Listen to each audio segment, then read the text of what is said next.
No matter how hard the past is, you can always start again.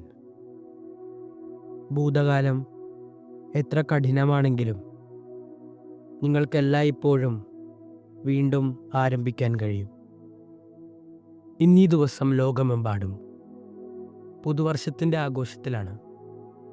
അതായത് 2024 നിന്ന് 2025 ഒരു step എടുത്തു വയ്ക്കുകയാണ് ഇനി ദിവസം. നമ്മളുടെയൊക്കെ ജീവിതം ഒരു പുസ്തകമായിട്ട് എടുത്തു കഴിഞ്ഞാൽ ഈ പുസ്തകത്തിലുള്ള ഓരോ അധ്യായങ്ങൾ നമ്മൾ കടന്നുപോയ ഓരോ വർഷങ്ങളാണ്. ഈ അധ്യായങ്ങൾ എഴുതിയിരിക്കുന്ന കാര്യങ്ങളാകട്ടെ നമ്മൾ പ്രവർത്തിച്ചതും നമ്മൾ ചിന്തിച്ചതുമായിട്ടുള്ള കാര്യങ്ങളാണ്. ഈ അധ്യായത്തിൽ എഴുതിയിരിക്കുന്ന ഓരോ കാര്യങ്ങളും രചിച്ചിരിക്കുന്നത് ഞാനും നീയുമൊക്കെയാണ്. ഇന്ന് പല സ്ഥലങ്ങളിൽ പപ്പാനിയെ കത്തിക്കുന്നത് കാണാൻ പറ്റും.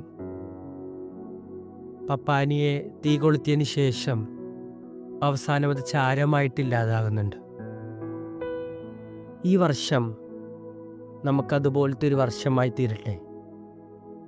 നമ്മൾ ചെയ്ത ഓരോ തെറ്റുകുറ്റങ്ങൾ ആവർത്തിക്കാതിരിക്കാനുള്ള ഒരു പുതിയ അധ്യായം, അല്ലെങ്കിൽ നമ്മൾ പ്രവർത്തിച്ച ഓരോ പാപങ്ങൾ ആവർത്തിക്കാതിരിക്കാനുള്ള ഒരു പുതിയ സമയം. ഇന്ന് നമുക്ക് ഈ കൃപയ്ക്ക് കൂടി പ്രാർത്ഥിക്കാം. പരിശുദ്ധാത്മാവാകുന്ന അഗ്നിയിൽ ലയിച്ച് സ്നേഹമാകുന്ന ചാരമായി തീരാൻ, യേശുവിനോട് ഒന്നായി തീരാൻ, ഈശോയോടുകൂടെ ഈ വർഷം ഒരുമിച്ച് തുടങ്ങാൻ. Happy new year.